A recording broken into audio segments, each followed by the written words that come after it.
कभी आपने seriously observe किया है कि आपको क्लियरली पता होता है कि आपको अपनी लाइफ चेंज करनी है। आपको पता होता है कि आपको कंफर्ट जोन से बाहर आना है और आप प्लान भी बना लेते हो और कभी कभी तो मोटिवेशन भी फील करते हो।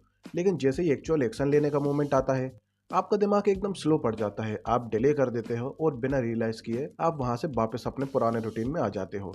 और सबसे कंफ्यूजिंग पार्ट तो ये होता है कि आपको ये सब पता होता है कि आप गलत कर रहे हो, फिर भी आप खुद को रोक नहीं पाते। तो क्या ये सिर्फ डिसिप्लिन की प्रॉब्लम है या फिर आपका दिमाग ही आपके अगेंस्ट काम कर रहा है? और अगर आपका ब्रेन ही आपको सेफ रखना चाहता है तो आप कैसे सिस्टम को बीट करोगे? कैसे आप डिस्कम्फर्ट को एक्सेप्ट करोगे जब आपका ब्रेन उसे डेंजर ट्रीट करता है? और क्या कोई ऐसा तरीका है जिसमें आपको फोर्स ना लगाना पड़े, बल्कि आप नेचुरली अपने कंफर्ट जोन से बाहर निकल सको? और आज हम इसी हिडन सिस्टम को तोड़ने वाले हैं, वो भी स्टेप बाय स्टेप।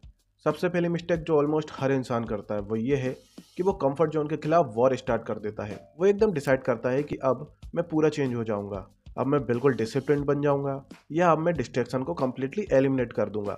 ये सुनने में तो पावरफुल लगता है, लेकिन रियलिटी में ये अप्रोच फेल हो जाता है, क्योंकि जो आपका ब्रेन है वो सडन और एक्सट्रीम चेंज को ट्रीट समझता है। जब आप अपनी एग्जिस्टिंग हैबिट को एकदम से तोड़ने की कोशिश करते हो तो ब्रेन को लगता है कि आप उसकी सेफ्टी को रिस्क में डाल रहे हो, और इसी वजह से वो रेजिस्टेंस क्रिएट करता है, प्रोक्रेस्टिनेशन, लेजीनेस और एक्सक्यूज के फॉर्म में।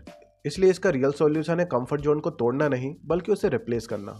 मतलब आपको अपने ब्रेन को ये फील करवाना है कि आप उसकी सेफ्टी नहीं छीन रहे, बल्कि उसे थोड़े बेटर डायरेक्शन में ले जा रहे हो। जैसे अगर आप 3 से 4 घंटे स्क्रॉलिंग करते हो तो आप सडनली उसे जीरो नहीं कर पाओगे, लेकिन अगर आप उसमें 20-30 मिनट की इंगेजिंग प्रोडक्टिविटी चीज को इंसर्ट कर देते हो, जैसे लर्निंग, रीडिंग या फिर कोई स्किल प्रैक्टिस, तब आपका ब्रेन उसे एक्सेप्ट करता है और धीरे धीरे उसका पैटर्न शिफ्ट हो जाता है, वो भी बिना किसी शॉक के। और रियल ग्रोथ एग्रेसिव नहीं होती, वो स्मार्ट तरीके से होती है। दूसरी सबसे इंपॉर्टेंट चीज जो आपको समझनी होगी वो ये है कि आप डिस्कम्फर्ट को गलत तरीके से इंटरप्रेट करते हैं। जैसे ही आपको थोड़ा स्ट्रेस, प्रेशर या फिर अनइजीनेस फील होती है, आपका दिमाग तुरंत बोलता है कि ये गलत है, इसे अवॉइड करो। लेकिन रियलिटी में डिस्कम्फर्ट कोई वार्निंग नहीं होती, वो एक सिग्नल होती है कि आप ग्रोथ जोन में एंटर कर रहे हो। प्रॉब्लम डिस्कम्फर्ट में नहीं है, प्रॉब्लम उस मीनिंग में है जो आप उससे अटैच कर देते हो। क्योंकि साइकोलॉजी के अकॉर्डिंग अगर आप किसी चीज को बार बार एक्सपीरियंस करते हो तो ब्रेन उसे नॉर्मल मान लेता है। इसका मतलब अगर आप डेली थोड़ा डिस्कम्फर्ट फेस करते हो, जैसे थोड़ा डिफिकल्ट काम, थोड़ा लर्निंग या फिर थोड़ा एक्सपोजर, तो धीरे धीरे आपका ब्रेन उस डिस्कम्फर्ट को डेंजरस नहीं बल्कि नॉर्मल समझने लगता है। और जब ये शिफ्ट होता है तब एक मैजिकल चीज होती है, जो चीज पहले आपको पुश करनी पड़ती थी वो नेचुरली होने लगती है, और यहाँ से कंफर्ट जोन ब्रेक नहीं बल्कि एक्सपांड होने लगता है। अब तीसरी चीज जो सबसे पावरफुल और प्रैक्टिकल है वो है माइक्रो एक्शंस। आपका ब्रेन बड़े गोल से इंटिमिडेट होता है क्योंकि वो उन्हें हाई एफर्ट और हाई रिस्क के साथ एसोसिएट करता है। जब आप बोलते हो कि मुझे 2 घंटे पढ़ना है या मुझे पूरा रूटीन फॉलो करना है, तो ब्रेन तुरंत रेजिस्टेंस क्रिएट करता है। लेकिन जब आप सेम चीज को छोटे छोटे टुकड़ों में बांट देते हो और सिर्फ 5-5 मिनट करके स्टार्ट करते हो, तो ब्रेन उसे एक्सेप्ट करता है, क्योंकि वो उसे सेफ और मैनेजेबल समझता है। यहाँ पर इंटरेस्टिंग पार्ट यह है कि आपका ब्रेन स्टार्ट को अलाउ करता है, लेकिन कंटिन्यूएशन को स्टॉप नहीं करता।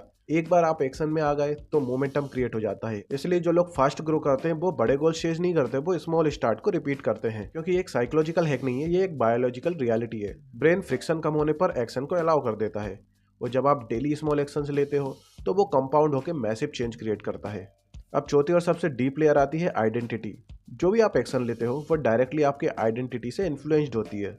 अगर आप अंदर से ये बिलीव करते हो कि मैं डिसिप्लिन नहीं हूँ या मैं कंसिस्टेंट नहीं रह पाता, तो आपका ब्रेन उस बिलीव को प्रूफ करने के लिए वैसे ही एक्शन लेना चूज कर देता है।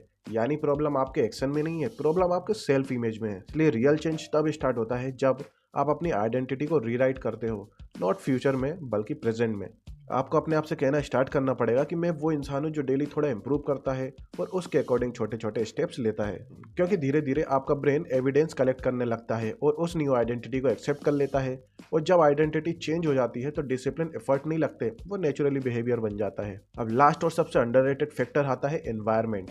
ज़्यादा लोग अपनी विल पावर स्ट्रॉन्ग करने की कोशिश करते हैं, लेकिन वो भूल जाते हैं कि विल पावर लिमिटेड होती है, जबकि एनवायरनमेंट अनलिमिटेड इन्फ्लुएंस रखता है। अगर आप ऐसे एनवायरनमेंट में हो जहां डिस्ट्रैक्शन इजीली अवेलेबल है, तो आप चाहे जितना स्ट्रांग बनने की कोशिश करो, आप बार बार फेल हो जाओगे। लेकिन जैसे ही आप अपना एनवायरनमेंट डिजाइन करते हो, जैसे फोन दूर रखना, वर्किंग स्पेस क्लियर रखना और ट्रिगर रिमूव करना, वैसे ही आपका बिहेवियर ऑटोमेटिकली चेंज होने लगता है।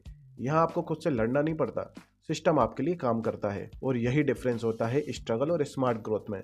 इसलिए दोस्तों, आपने देखा होगा कंफर्ट जोन से बाहर निकलना कोई एक डिसीजन नहीं है, ये एक लेयर्ड प्रोसेस है जहाँ आप अपने ब्रेन के अगेंस्ट नहीं बल्कि उसके साथ काम करते हो। आप कंफर्ट को रिप्लेस करते हो, डिस्कम्फर्ट को एक्सेप्ट करते हो, स्मॉल एक्शन से मोमेंटम बनाते हो, अपनी डेली आइडेंटिटी को शिफ्ट करते हो और एनवायरनमेंट को डिजाइन भी करते हो। और धीरे धीरे आप रियलाइज करते हो कि जो चीज़ आपको पहले इम्पॉसिबल लगती थी वो अब नॉर्मल सी हो गई हैं। और यही रियल ग्रोथ है, क्योंकि जब आप अपने चेंज को फोर्स नहीं करते बल्कि सिस्टम को इतना अलाइन कर देते हो कि चेंज ऑटोमेटिकली होने लगता है।